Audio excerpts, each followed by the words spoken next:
Let's continue the next topic, respiration. आप सब लोगों को लगेगा कि रेस्पिरेशन तो हम लोग करते ही हैं। क्या है रेस्पिरेशन? तो बहुत सारे लोगों को रेस्पिरेशन पता ही नहीं है। वो कहते हैं कि रेस्पिरेशन यानी taking oxygen in and removing carbon dioxide. No, चलिए देखते हैं। Respiration is an oxidative process. अब किसी ने पूछ लिया क्या होता है ये ऑक्सीडेटिव प्रोसेस, तो मैंने कहा जिस प्रोसेस में ऑक्सीजन ऐड होता है, जहाँ पर ऑक्सीजन को ऐड किया जाता है उसे ऑक्सीडेटिव प्रोसेस कहते हैं। तो addition of oxygen oxidation process को कहते हैं ऑक्सीडेटिव प्रोसेस। तो रेस्पिरेशन क्या है? ऑक्सीडेटिव प्रोसेस है। Respiration is an oxidative process, ठीक है। इन विच respiration is an oxidative process in which complex organic food material, कौन है complex organic food material? C6H12O6, C6H12O6 जिसे आप ग्लूकोज कहिए या complex organic food material. Respiration is an oxidative process. ये oxidative process है जिसमें ऑक्सीजन का एडिशन होता है, इन विच जिसमें कॉम्प्लेक्स ऑर्गेनिक फूड मटेरियल, कौन है complex organic food material? Glucose is broken down, उसको तोड़ा जाता है, is broken down into simple one.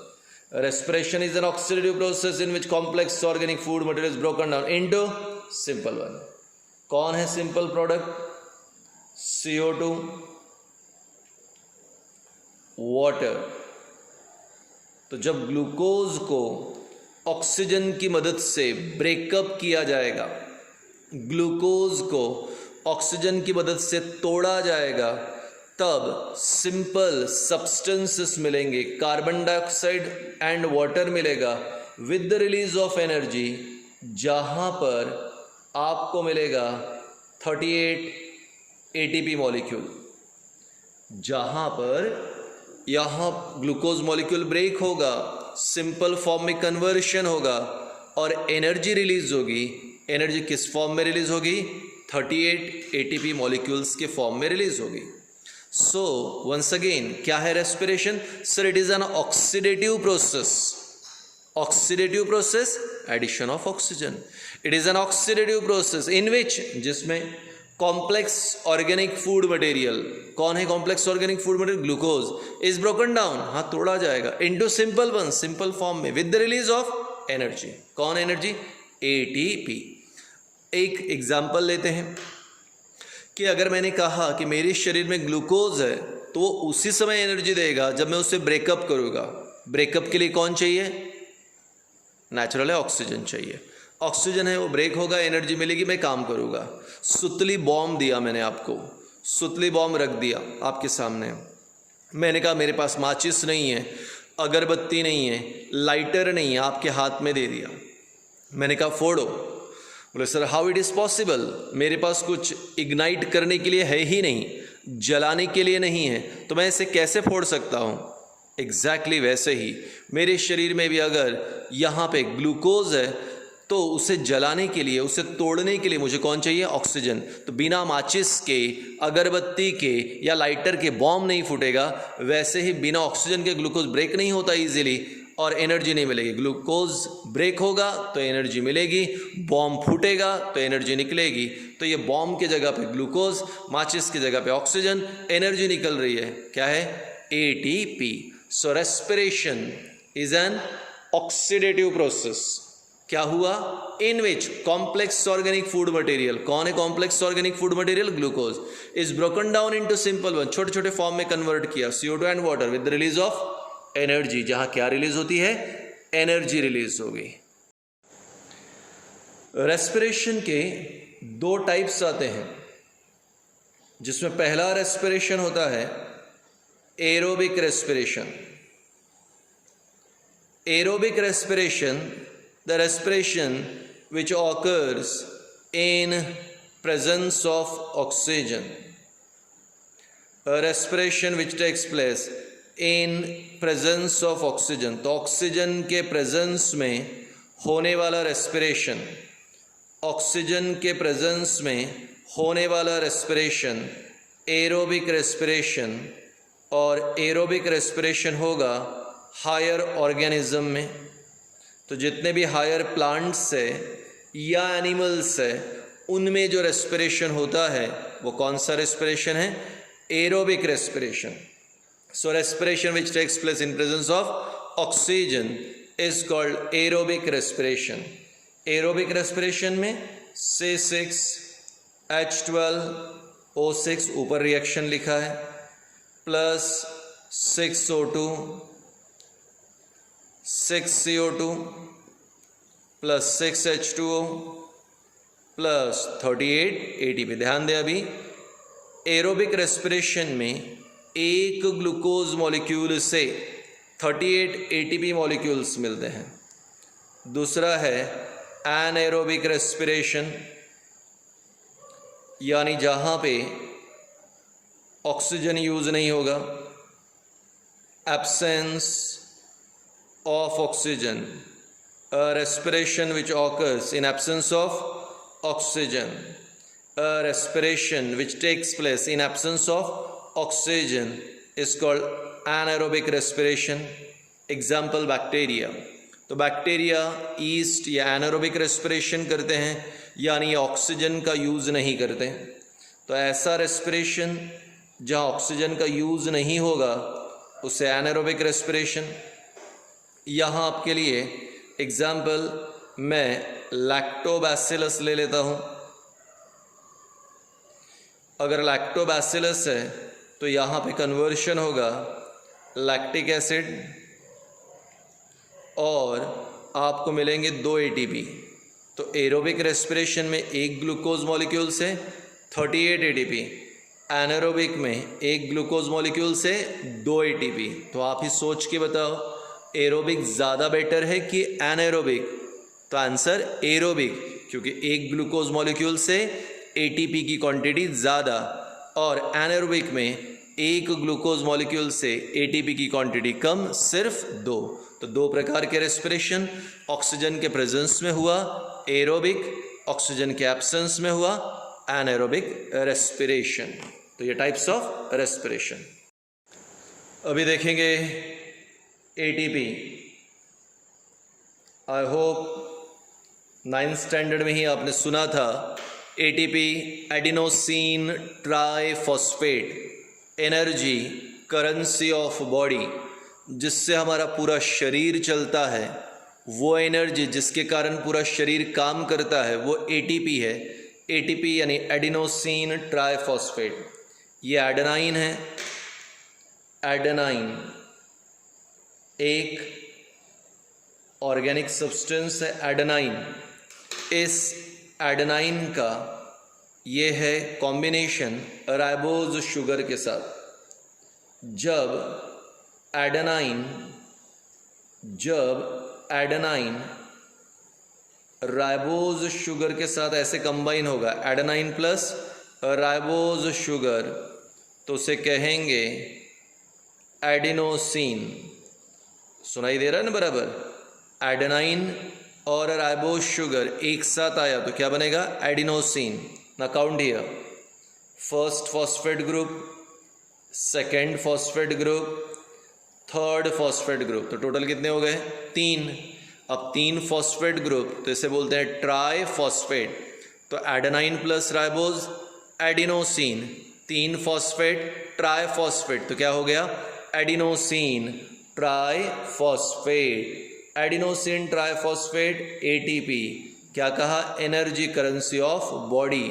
और जब ATP को ब्रेक करते हैं तो ये वाला बॉन्ड ब्रेक होगा, और जैसे ही बॉन्ड ब्रेक होगा तो एनर्जी निकलेगी, तो ATP का कन्वर्शन होगा ADP और एक फॉस्फेट ग्रुप बाहर निकलेगा।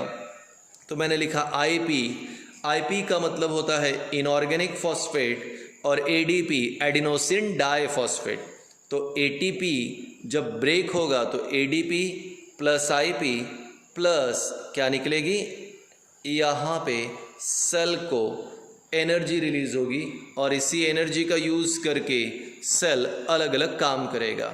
तो जिसके कारण हमारा शरीर चलता है, हमारा शरीर काम करता है, वो एटीपी है। और एटीपी का फुल फॉर्म है adenosine triphosphate, energy currency of body. इसे बनाने के लिए कौन चाहिए, 3 कंपोनेंट, एडेनाइन, राइबोज शुगर और phosphate group. Adenine plus ribose adenosine, 3 phosphate जुड़ गए, एडिनोसिन ट्राइफॉस्फेट। एटीपी ब्रेक किया तो ADP plus IP plus energy. जय हिंद।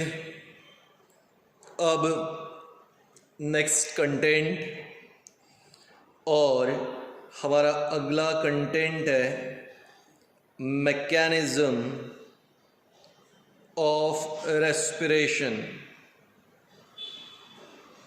Mechanism of respiration. आप बहुत अच्छी तरीके से जानते हैं कि ऑलरेडी हमने रेस्पिरेशन का डेफिनेशन देखा। रेस्पिरेशन के 2 टाइप्स से देखें, एरोबिक एंड एनाएरोबिक।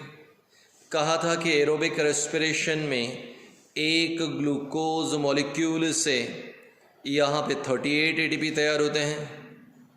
एनाएरोबिक रेस्पिरेशन में एक ग्लूकोज मॉलिक्यूल से 2 एटीपी तैयार होते हैं। उसके बाद एटीपी का स्ट्रक्चर देखा। अब मैकेनिज्म ध्यान देना है हमारे लिए। ये जो मैकेनिज्म है, ये मैकेनिज्म 3 स्टेप में सभी को ध्यान देना है। ग्लाइकोलाइसिस,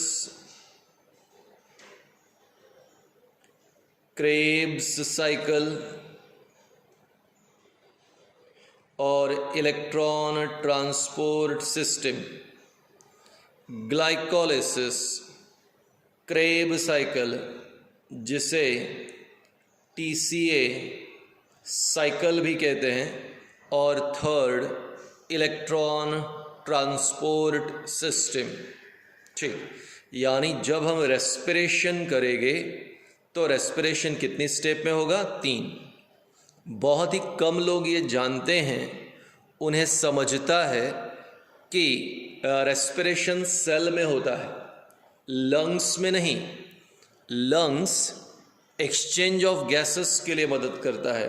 तो वो जगह जहाँ पे गैसेस एक्सचेंज होती है, वो जगह जहाँ पे गैसेस एक्सचेंज होती है वो लंग्स है।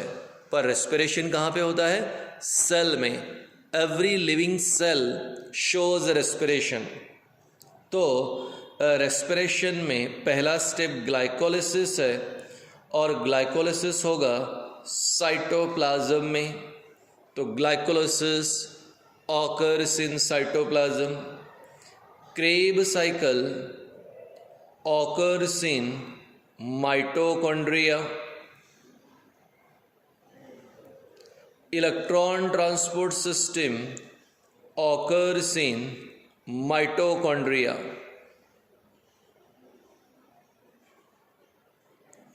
तो क्रेब और ईटीएस नंबर 2 और नंबर 3 दोनों स्टेप माइटोकॉन्ड्रिया में होते हैं, जबकि ग्लाइकोलाइसिस जो है ये होगा साइटोप्लाज्म में। रिपीट करते हैं, ग्लाइकोलाइसिस साइटोप्लाज्म में पहली स्टेप, लेकिन क्रेब साइकिल और इलेक्ट्रॉन ट्रांसपोर्ट सिस्टम ये दोनों भी कहाँ पे होती है, बोलो एक बार, माइटोकॉन्ड्रिया। तो माइटोकॉन्ड्रिया के अंदर कितनी स्टेप हो रही है, 2। तो आज हम लोग जो स्टार्ट करने जा रहे हैं वो क्या है, mechanism of respiration. Mechanism of respiration. और मैकेनिज्म ऑफ रेस्पिरेशन टोटल कितनी स्टेप में है, 3। Glycolysis, Krebs cycle, electron transport system. Glycolysis कहाँ होगा? साइटोप्लाज्म। क्रेब कहाँ होगा? माइटोकॉन्ड्रिया। ETS कहाँ होगा? माइटोकॉन्ड्रिया। तो अब आपको पता चल गया कि रेस्पिरेशन में हम लोग एनर्जी तैयार करते हैं और एनर्जी मेनली कौन तैयार करता है? माइटोकॉन्ड्रिया। इसीलिए तो माइटोकॉन्ड्रिया को कहते हैं पावर हाउस ऑफ सेल। तो पावर हाउस जो एनर्जी प्रोडक्शन करता है, तो कौन एनर्जी देगा? माइटोकॉन्ड्रिया। कहाँ है माइटोकॉन्ड्रिया? सेल के अंदर। यानी every living cell is actually performing respiration. कितनी स्टेप में? 3। याद रहेगा? चलिए आगे बढ़ते हैं। रेस्पिरेशन का पहला स्टेप मैं लिख रहा हूं, स्टेप 1। क्या है स्टेप 1? ग्लाइकोलिसिस। ठीक, पहला ग्लाइको, ये रिप्रेजेंट करेगा ग्लूकोज को। लिसिस ये रिप्रेजेंट करेगा ब्रेकडाउन को। तो ग्लाइको यानी ग्लूकोज, लिसिस यानी breakdown. Breakdown of glucose, breakdown of glucose मैं लिख रहा हूं, ब्रेकडाउन ऑफ ग्लूकोज। लिसिस यानी breakdown, breakdown of glucose into 2 molecules of, breakdown of glucose into 2 molecules of pyruvic acid. 2 molecules of pyruvic acid is called as glycolysis. तो एक glucose molecule को 2 pyruvic acid molecule में convert करना, एक glucose molecule को 2 pyruvic acid molecule में convert करना, इस प्रोसेस को क्या कहते हैं? ग्लाइकोलाइसिस। कहाँ पर होती है ये process? Sir, it occurs in cytoplasm. तो सेल के साइटोप्लाज्म में क्या हो रहा है? ग्लाइकोलाइसिस। क्या होगा ग्लाइकोलाइसिस में? एक ग्लूकोज मॉलिक्यूल का कन्वर्शन काय में होगा? 2 पायरुविक एसिड। जरा देख लो एक बार, ग्लूकोज मॉलिक्यूल का ब्रेकडाउन होगा और आपको 2 मॉलिक्यूल्स मिलेंगे पायरुविक एसिड के, प्लस आपको ATP भी मिलेगा, प्लस NADH2 भी मिलेगा। पायरुविक एसिड में 3 कार्बन होते हैं, ग्लूकोज में 6 कार्बन, यहाँ 6, 2 मॉलिक्यूल मिले, एक में 3 कार्बन तो 2 में 6 कार्बन, इस प्रकार ये बैलेंस हो गया। तो ग्लूकोज मॉलिक्यूल का कन्वर्शन 2 पायरुविक एसिड, 2 यहाँ पे ATP मिला और NADH2। अब आपको NADH2 नहीं पता, मैं बताऊंगा। So once again, breakdown of glucose molecule into 2 molecules of pyruvic acid, breakdown of glucose molecule into 2 molecules of pyruvic acid is called glycolysis। तो मतलब वर्ड से ही पता चला, लिसिस यानी ब्रेकडाउन, ग्लाइको मतलब ग्लूकोज, ग्लूकोज का ब्रेकडाउन। ठीक है, अब यहाँ पे ये जो पायरुविक एसिड मिलते हैं, इस पायरुविक एसिड का कन्वर्शन अब होता है एसिटिल कोएंजाइम ए में। ये केमिकल सब्सटेंस है, कंपाउंड है, एसिटिल कोएंजाइम ए में इसका कन्वर्शन होगा और यहाँ पे रिलीज होगा CO2। अब तुम तो जानते हो पायरुविक एसिड जो है हमारे लिए यहाँ पे 3 कार्बन वाला कंपोनेंट है, एसिटिल कोएंजाइम में 2 कार्बन, तो एक कहाँ गया? एक बाहर निकल गया in the form of CO2। अब ज़रा आप सांस लो और छोड़ दो, तो आपको पता है कि आपने क्या रिलीज़ किया? Carbon dioxide. तो जो कार्बन डाइऑक्साइड आप रिलीज़ करते हो, तो उसमें से एक मॉलिक्यूल कार्बन डाइऑक्साइड का कहाँ निकला? एसिटिल कोएंजाइम ए के साथ। तो पायरुविक एसिड 3 कार्बन है, पायरुविक एसिड का कन्वर्शन काय में होगा? एसिटिल कोएंजाइम में क्या रिलीज होगा? CO2। तो breakdown of glucose into 2 molecules of pyruvic acid, glycolysis. ठीक है, पायरुविक एसिड के साथ ATP और NADH2. ओके, पायरुविक एसिड का अब कन्वर्शन क्या में होगा, एसिटिल कोएंजाइम में, और CO2 रिलीज होगा. नाउ NADH2 का मतलब N nicotinamide, A adenine, D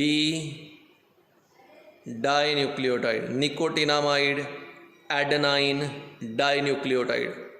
अब उसमें क्या ऐड है, हाइड्रोजन. प्रीवियस लेक्चर में आपको पता है addition of hydrogen, addition of hydrogen यानी क्या, रिडक्शन. तो NADH2 ये रिड्यूस्ड कोएंजाइम है. रिड्यूस्ड कोएंजाइम सर, रिड्यूस क्योंकि वहां पे हाइड्रोजन एडेड है तो रिड्यूस, और ये एक केमिकल सब्सटेंस है कोएंजाइम. लेकिन कोएंजाइम नॉन प्रोटीनस पार्ट, तो नॉन प्रोटीनस पार्ट जो होता है उसे कोएंजाइम कहते हैं. वहाँ हाइड्रोजन एडेड है इसलिए रिड्यूस्ड कोएंजाइम. ये एक प्रकार का चेक है. एग्जाम्पल के तौर पे मैंने आपको कहा बेटा मेरे को चेक दे दो, आपने 2000 रुपये का मुझे चेक दे दिया, तो क्या मुझे कैश मिल गया? नहीं. आपने चेक दिया, मुझे चेक को क्या करना पड़ेगा, बैंक में डालना पड़ेगा, फिर बैंक मुझे पैसे देगा. वैसे ही यहाँ पर हमें एक चेक मिला, क्या नाम है उसका, NADH2 रिड्यूस्ड कोएंजाइम. मैं इसे बैंक में डालूंगा. बैंक का नाम है ETS, electron transport system. Number 3 step, अभी तो पहला ही चल रहा. थर्ड स्टेप, बैंक में डालेंगे NADH2 को, तब जाके हमें मिलेगा पैसा, मतलब ATP. वापस आते हैं, breakdown of glucose molecule into 2 molecules of pyruvic acid is glycolysis. अब पायरुविक एसिड के बाद क्या होगा, पायरुविक एसिड कन्वर्ट होगा एसिटिल कोएंजाइम A में. साथ ही साथ हमें यहाँ पे मिलेगा ATP, NADH2, CO2. जो NADH2 है उसका full form nicotinamide adenine dinucleotide. Hydrogen added है इसलिए रिड्यूस्ड कोएंजाइम, यानी जहाँ पे रिडक्शन हो चुका है, हाइड्रोजन ऐड हो चुका है. ठीक है, ये एक प्रकार का चेक है जिससे हम बैंक में डालेंगे ETS, तो हमें क्या मिलेगा, कैश, यानी ATP.